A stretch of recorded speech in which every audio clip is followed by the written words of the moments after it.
নরসিংদীতে কলার আবাদ ভালো হয়েছে। অল্প খরচে লাভ বেশি হওয়ায় কলার আবাদে আগ্রহী হচ্ছেন কৃষক। বিস্তারিত জানাচ্ছেন সহকর্মী হৃদয় খান।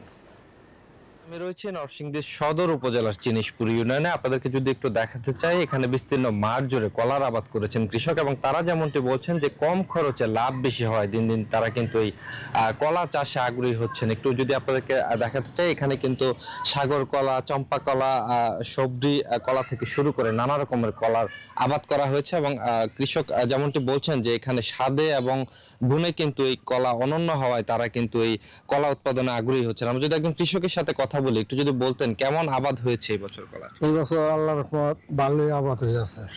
আমরা ভালোবাসি বেচছি এবং খরচ কম আমরা বেচছি এবং অনেক খরচ করতেছি। তবে একটু নিয়ে হয়েছে কাইতে ইয়ে হয়েছে গা, তবে ওখানে আল্লাহ দিলে ভালো হয়েছে বোয়া। এদিকে তো খাটতাছি, খাজমত করতেছি। এখন আমাদের কলা খুব ভালো কলা। এই কলা ঢাকা না গেলে মানুষ খাইয়ে শান্তি পাইতো না। খুব সরস, এটা দুধ দিয়ে খাইলে গ্যারান্টি বার হয়। এটা সেন্টের কলা, এটা নরসিংদী মাটির কলা, খুব ভালো কলা। এটা সারে বাংলাদেশ সরে, কিন্তু অন্য কলা থেকে এটা সরস বেশি। তো আসলে যেমনটি শুনছিলেন, কৃষক যেমনটি বলছিলেন, একই সাথে এখানে কিন্তু এই কলা দেশ এবং দেশের বাইরেও রপ্তানি হয়ে থাকে এবং তারা যেমনটি বলছেন যে দেশের বিভিন্ন জায়গা থেকে পাইকার যারা রয়েছেন তারা এখানে এসে এই নরসিংদীর কলা কিন্তু সরবরাহ করে থাকেন। তো সবকিছু মিলেই কিন্তু এই ছিল আমার কাছে সর্বশেষ। বান্ডেল থাকলে প্রতি সেনমানিতে টাকা বাঁচবে। বিকাশ সেনমানি বান্ডেল কিনে জিতুন প্রতি লেনদেনে।